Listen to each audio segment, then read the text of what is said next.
World War III, when and where does it begin? NATO issued the Vilnius Declaration, including 90 articles, on July 11, 2023. In summary, the statement said the war will continue. In addition, the statement underlined that the NATO membership commitment given to Ukraine at the 2008 Bucharest summit was reiterated. We fully support Ukraine's right to choose its own security arrangements. Ukraine's future lies in NATO. At the end of the NATO summit, the leaders of 31 countries have made a statement mentioning that the proposal to invite Ukraine to join NATO was accepted, but Ukraine has not been ready for this. The invitation will be received by Ukraine when all allied countries agree and Ukraine fulfills the conditions to join. As a result, it is still unclear how and when accession will occur. Obviously, they are stalling Ukraine, but they are trying to motivate it to continue the war.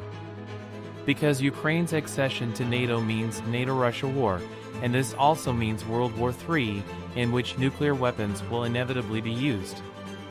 Europe, especially Germany and France, would never yield the green light for Ukraine to join NATO.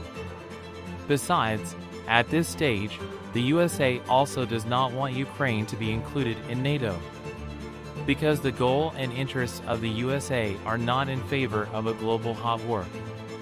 The USA's target, to abandon the globalization that it pioneered in the past, but which has not worked for his own benefit and has triggered the rise of China, and for this purpose, to wage a long-term war of attrition of Russia by further escalating the Cold War II that was initiated at Trump's term. For now, USA is the only winner. It is not possible for Ukraine to join NATO in the foreseeable future. It is out of question for Russia to meet the conditions in the final declaration of the NATO summit held in Vilnius. Hence, the war will continue. Last year, when the Ukraine war started, I both wrote and told on the screen that this war would be as long-lasting as the war of the Soviet Union in Afghanistan. The war in Afghanistan lasted for 9 years, and when the Soviet Union withdrew, it had lost approximately 14,500 soldiers and 450 warplanes. The Ukraine war, on the other hand, has only been 17 months since it started, but the picture is much more severe than Afghanistan. Moreover, for Russia, the opposite front is also much larger. This war lasts at least another 5 years, maybe even more, unless there are significant developments. This is the likely plan for the USA. A change in power and regime in Russia during this period is among the expectations of the USA. For Russia, continuing the war economy for years may inevitably lead to dissatisfaction and agitation amongst the people, and these may be provoked. Moreover, enlarging the pool of trained soldiers to join the war for Russia is also a problem. They have had a lot of trouble with this. For this purpose, they have just brought the law that raises the age limit for conscription from 27 to 30 to the Russian parliament. Even though there are problems, mercenary structures like Wagner are needed for this reason. Of course, things are not going well in the West and especially in Europe. The cost of living, rising energy prices, inflation, contraction in the economy, Ukrainian refugees, increasing unemployment, the reaction of the masses against the war, the uprisings in France that almost looked like a civil war, Europe's economic giant Germany, by breaking away from Russian energy, losing the Russian market and accepting its dependence on US energy, almost dealt a major blow to its industry are just some of them. If the war is prolonged, these dissatisfaction and problems in Europe may increase and cause violent social movements. For now, the only winner of this war is the USA. Without losing a single soldier and risking their lives, it has been keeping its struggle going for its global goals, and in this context, while fighting Russia, it has been designing NATO and Europe behind itself, making NATO countries increase their defense budgets, reviving its own arms and energy sector, increasing its market share, with the participation of Finland and Sweden in the northern flank of NATO, completing the siege against Russia in the Baltic Sea. Time is working in China's favor. Although the United States has so far been the sole winner of the war, its global hegemony is weakening. For example, in Syria, it could not do what it wanted, there are different pursuits in the Middle East, and China has been trying to fill the gap. Saudi Arabia, the traditional ally of the USA, has been developing cooperation with China. The Belt VE Road Project initiative has been progressing despite all the opposition from the USA. Iran is still standing despite all embargoes, and Gulf countries developing good relations with Qatar and the UAE, and the energy cooperation between Russia and Saudi Arabia increasingly continues. India does not obey and continues to buy weapons from Russia. It is possible to multiply these examples. As a result, the world is inevitably evolving towards multipolarity, and in this context, attempts to end the reign of the US dollar are coming one after another. Despite all these losses, the USA considers that it has to fight now in order to maintain its global leadership and hegemony, and that otherwise tomorrow will be too late. Time is working in China's favor.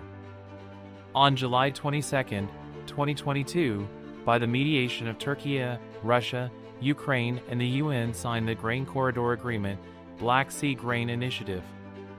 The purpose of this agreement was to facilitate safe navigation for the export of grain and foodstuffs and fertilizers, including ammonia, from the ports of Odessa, Kornomorsk, and Yuzhny. On the day this agreement was signed, a memorandum of understanding was signed between Russia and the United Nations, UN, Secretariat to support the sale of Russian food and fertilizer products and to deliver them to world markets. Ukraine part of these agreements was realized. Russia, on the other hand, could not export any grain and fertilizer due to embargoes, SWIFT, and insurance restrictions. Finally, exactly 1 year later, Russia withdrew from the Grain Corridor Agreement.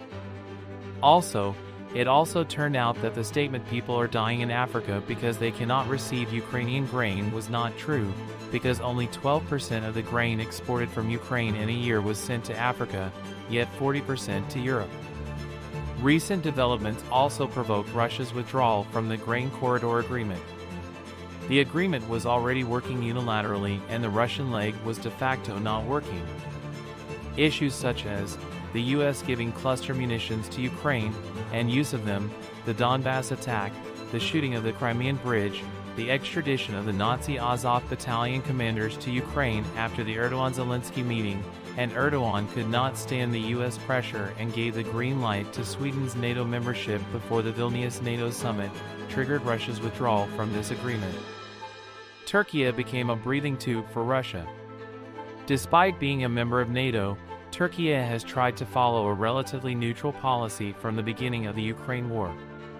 The main reasons for this are the imperative created by Turkey's geopolitical position, its energy dependence on Russia, trade relations, and Putin's correct moves and support for Erdogan and Turkey during the pre-war period when Erdogan was isolated by the West.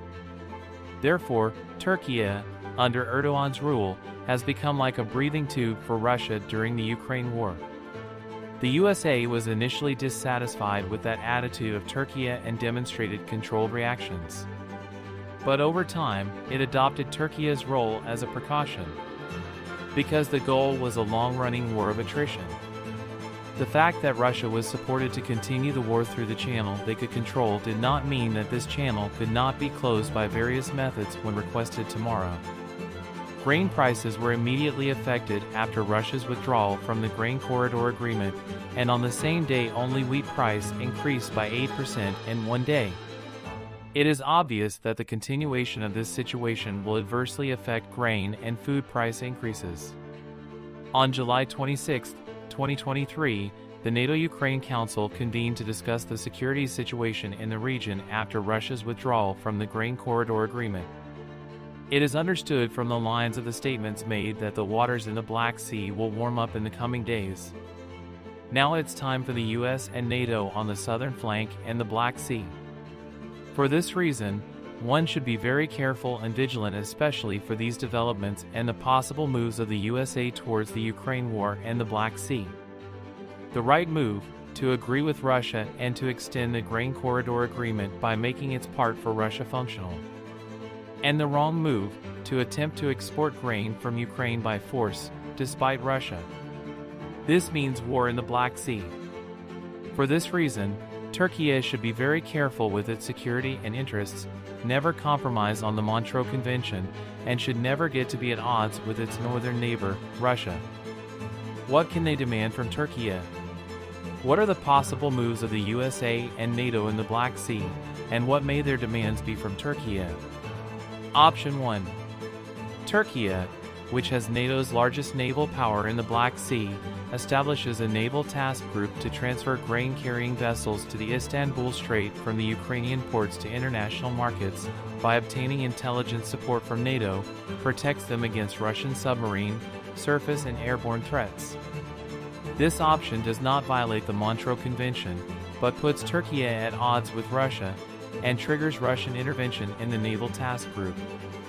Option 2.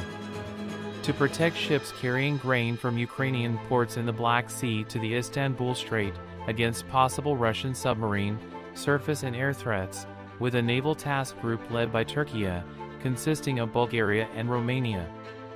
This option also does not violate the Montreux Convention, but it puts Türkiye at odds with Russia and triggers Russian intervention in the naval task group. Option 3.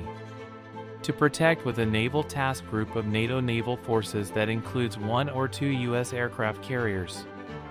Putin would think 100 times to interfere with such a power. Russia, may even have to get China's approval. It is not something that Russia, can decide easily. If Russia, interferes, the situation escalates easily and quickly and World War III begins. If Russia, doesn't intervene, Putin is finished. This option irreversibly violates the Montreux Convention and necessitates making a new convention. Montreux Convention barriers war. The Black Sea has always been the sea of peace and stability from the end of the World War II until the last years. There is no doubt that the climate provided by the 1936 Montreux Convention is of great importance in establishing this environment of stability and peace.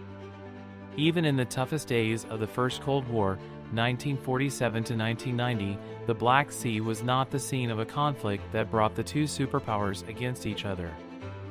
The biggest factor in this is the Montreux Convention, the environment that it has established for the security of the Black Sea, and the balanced foreign policy that Türkiye has built on it. If the Montreux Convention and its restrictions on warships of non-literal states did not exist during the First Cold War period, the Black Sea would have become an environment where warships of the two superpowers were mutually concentrated and would have been the focus of tension. In such an environment, Türkiye could not have had the opportunity to pursue a balanced foreign policy, even if it wanted to. As a result, Türkiye should stay away from attempts that would violate the Montreux Convention and make the Black Sea a focal point of tensions and conflicts, and that would trigger global war, avoid options that would make it confront and clash with Russia. And Türkiye should insistently explain in NATO and other international platforms that the right option for the transfer of the regional grain to the international market via the Black Sea is to reach an agreement with Russia.